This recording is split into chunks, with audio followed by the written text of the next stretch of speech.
Hello. On a morning during the Christmas holiday, a woman called the police to report that her daughter had been kidnapped.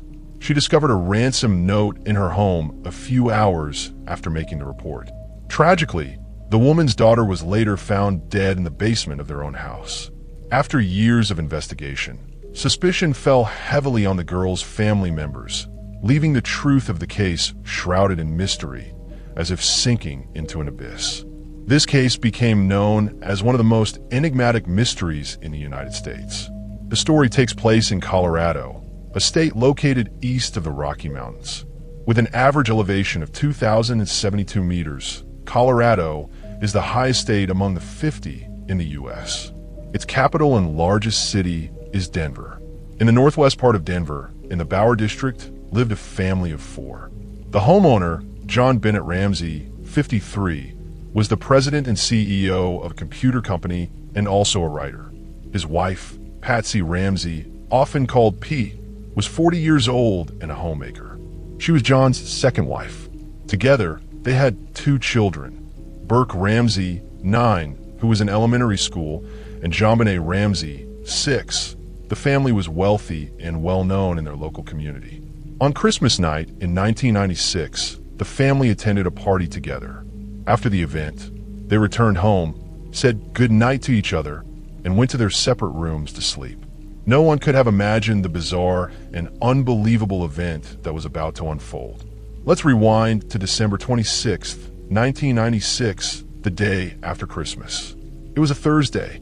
At 4:45 a.m., after a good night's sleep, Patsy woke up early because the family had planned a trip that day. She went downstairs to prepare breakfast in the kitchen. As she descended the stairs, she noticed a strange letter on one of the steps. Opening it, she found a 3-page handwritten note. Its contents filled her with dread. The letter read, "Mr. Ramsey, listen carefully. We are a small group of foreigners. We respect your work, but are not pleased with your country services. Right now, your daughter is with us. She is safe and unharmed. But if you want her to live into 1997, you must follow these instructions. Withdraw $118,000 in cash from your account, $100, $000 in $100 bills, and the remaining $18,000 in $20 bills. Ensure you bring a suitably sized bag to the bank.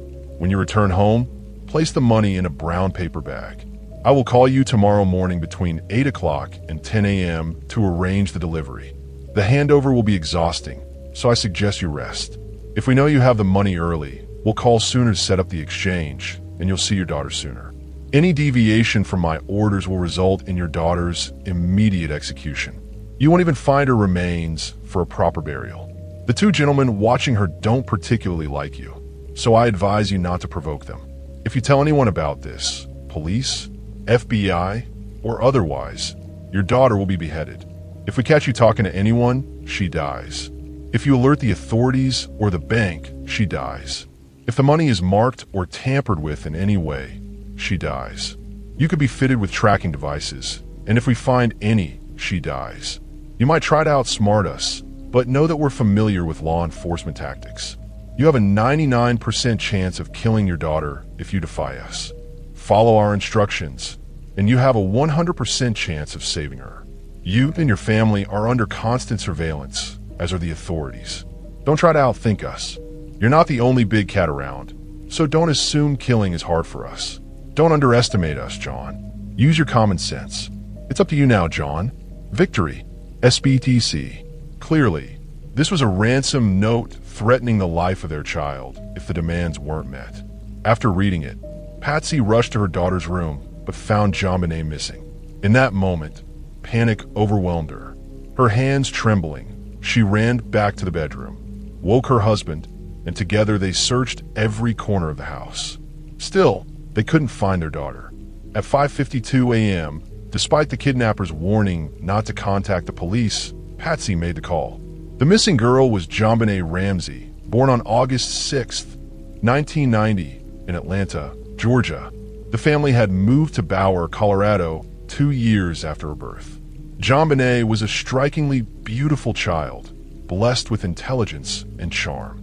With fair skin, golden blonde hair, bright blue eyes, a cherubic face, and a radiant smile, she stood out.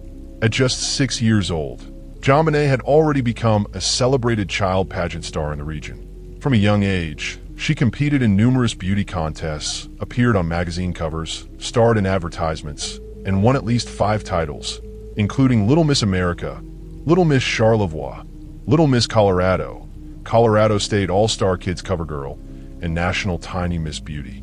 JonBenét was the pride of her family, the envy of her peers, and a shining symbol of youthful beauty in America.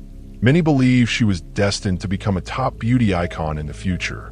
JonBenét also showed a talent for performing. She loved watching fashion shows and diligently practiced modeling skills. Her wardrobe was filled with exquisitely designed clothes. Her mother, Patsy, a former Miss West Virginia from 1977, was convinced her daughter would become a star in the modeling world. That early morning of December 26th, during the Christmas break, Patsy called the police. With most officers off duty for the holidays, the Bauer Police Department was short-staffed. 3 minutes after the call, 2 officers arrived at the Ramsey home at 749 15th Street, a 2-story gray brick house with an attic. Inside, they found a distraught woman sobbing on the living room sofa, clutching the ransom note, while a man paced anxiously nearby. They were JonBenét's parents, Patsy and John. Soon, relatives and friends arrived after Patsy had called them before contacting the police. Everyone was desperate to help find JonBenét. The 2 officers conducted a brief sweep of the property, but found no signs of forced entry. Officer Rick French went to the basement, which had several rooms, and reached a locked door secured with a wooden latch. Nearby, an open window caught his attention. The officers' initial search was cursory, and they quickly wrapped up their inspection of the scene. As daylight broke, more people, relatives, neighbors, and friends gathered at the Ramsey home. They sat in the living room, discussing whether to pay the ransom. They waited for the kidnapper's call, but none came. Given the family's prominence, the case quickly drew massive media attention. To preserve potential evidence, the police sealed off JonBenét's second-floor bedroom. An hour passed beyond the kidnapper's promise call window of 8 to 10 a.m., yet the phone remained silent. Around 1 p.m., Detective Linda Arndt asked John Ramsey and his friend Fleet White to search the house again for anything unusual. They started in the basement, a spacious underground area with multiple rooms. Entering via the staircase from the first floor, they checked a room where a window was wide open, its glass broken, and a suitcase lay beneath it, suggesting someone might have climbed out. John explained that he had broken the window months earlier after forgetting his keys and hadn't fixed it. They then moved to the innermost basement room, a windowless storage space with a latch door. John unlatched it, pushed it open, and in the dim light, they saw a blanket-wrapped bundle on the floor. Unraveling it, they were horrified to find JonBenét. She was dressed in a white sweater, lying motionless on the concrete floor, her mouth sealed with duct tape, hands bound with cord, and a rope around her neck. John frantically tore off the tape from her face, but soon realized her body was cold and stiff. She was no longer breathing. He tried to untie the cords around her wrists and neck, but failed. Standing up, he lifted his daughter's body and rushed out of the basement to the main hall. He wrapped her in a fresh blanket and carried her to the living room. The small, lifeless body contrasted starkly with the warm fireplace and glittering Christmas tree nearby, overwhelming everyone present with grief. John and Patsy wept beside their daughter's body. John clasped his hands, praying for a miracle, while others joined in silent prayer. Initially, the police treated the case as a kidnapping, but with no kidnappers appearing and the victim found dead in her own home, the situation turned bizarre and terrifying.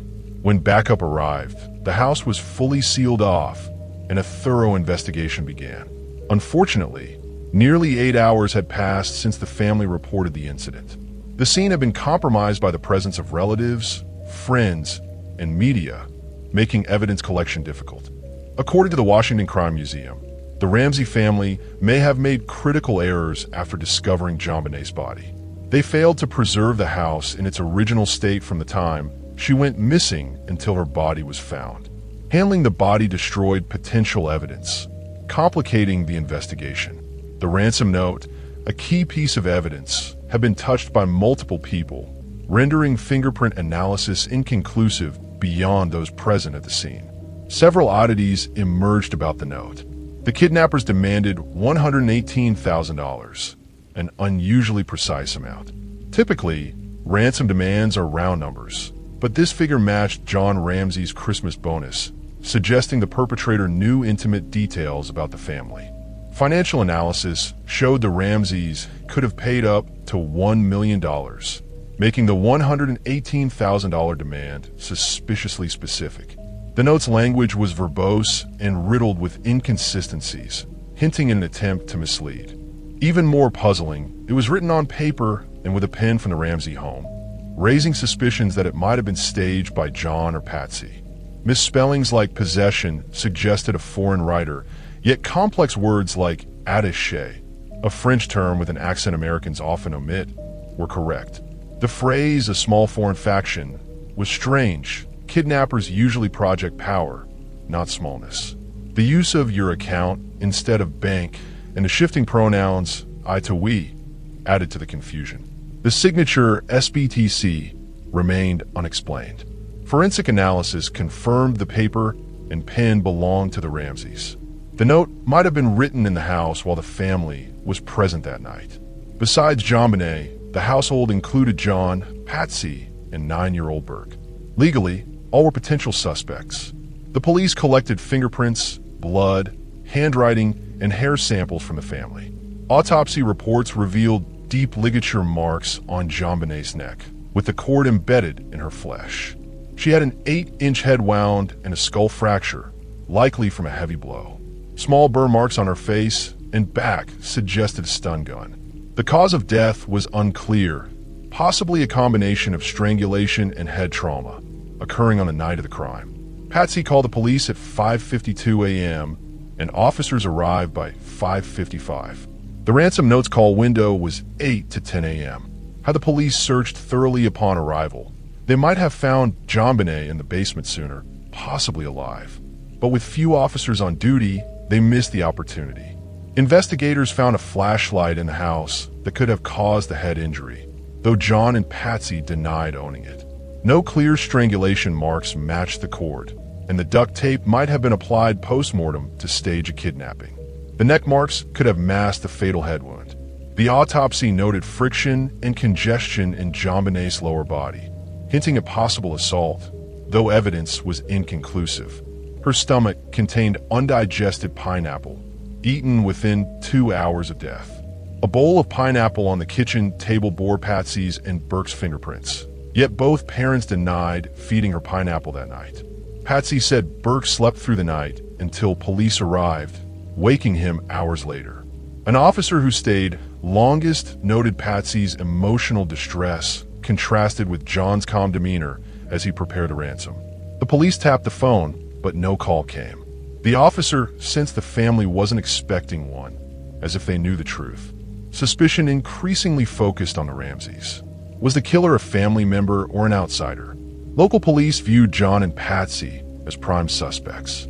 They reported the kidnapping, yet JonBenét was found at home. The ransom note's handwriting resembled Patsy's, and the paper came from her kitchen notepad. A neighbor reported hearing a girl scream around 2 or 3 a.m., possibly from underground, but John and Patsy claimed they heard nothing unusual. After the incident, they initially refused police interviews, opting instead for a TV appearance on December 29th, 3 days later. Patsy's behavior raised eyebrows. She referred to JonBenét as that girl and seemed detached. They expressed frustration that police focused on them rather than the real killer, later hiring lawyers to mediate with authorities.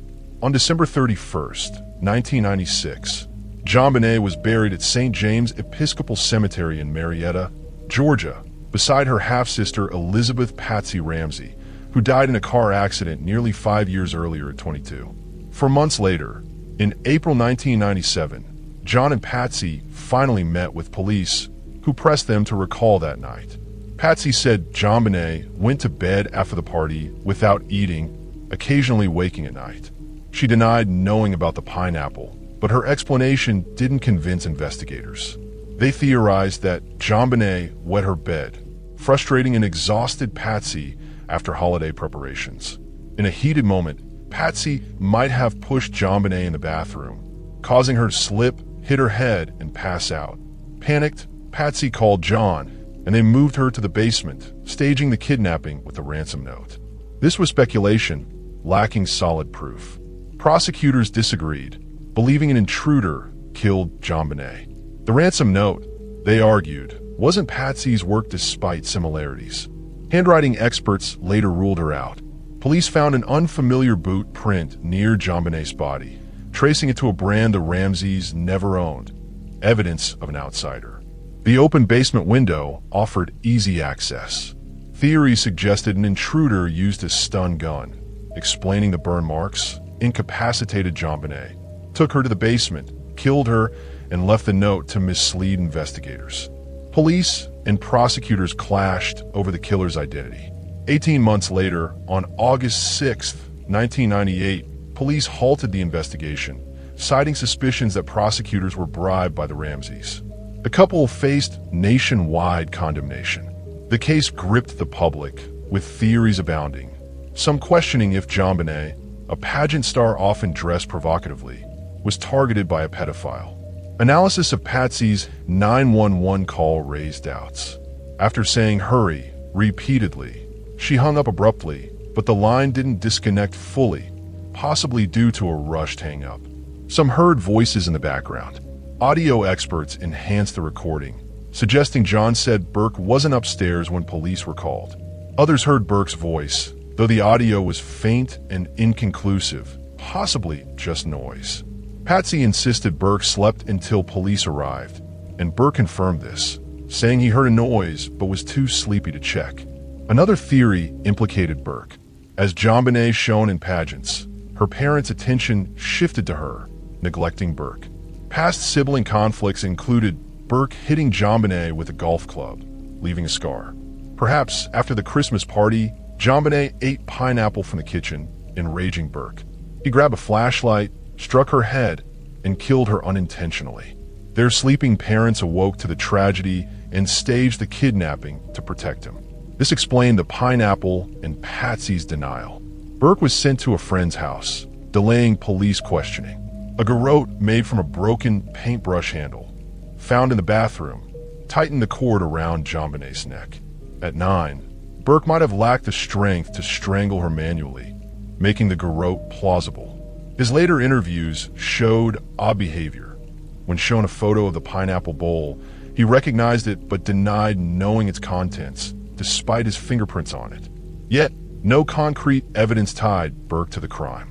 Why would a loving family harm their child? If JonBenét fell accidentally, parents would seek help, not cover it up. FBI profiler Jim Clementi argued the Ramseys' reluctance to cooperate suggested they didn't want the case solved, an anomaly compared to typical grieving families. In 2003, DNA advancements offered hope. DNA from an unknown male was found on JonBenét's underwear, ruling out the family. Public accusations persisted. Suspects emerged. Neighbor Bill McReynolds, who played Santa Claus at their home days earlier, had a daughter kidnapped 22 years prior, and his wife wrote a play about a child murdered in a basement. No direct evidence linked him. Gary Oliva, another Santa figure, was arrested in 2000 for child pornography, owning 335 photos of JonBenét, including autopsy images. He confessed in letters to accidentally killing her, but his DNA didn't match. In 2006, John Mark Carr confessed, claiming he loved JonBenét and killed her accidentally with a flashlight. Arrested in Thailand, his DNA didn't match, and he wasn't in Colorado during crime. On June 24, 2006, Patsy died of ovarian cancer at 49, buried beside JonBenét. In a 2016 documentary, Chinese detective Dr. Lee Chang-yu suggested the DNA on JonBenét's clothes might be from manufacturing, not the killer, a theory confirmed by DNA on new garments. That September, CBS's The Case of JonBenét Ramsey accused Burke of manslaughter, covered up by his parents.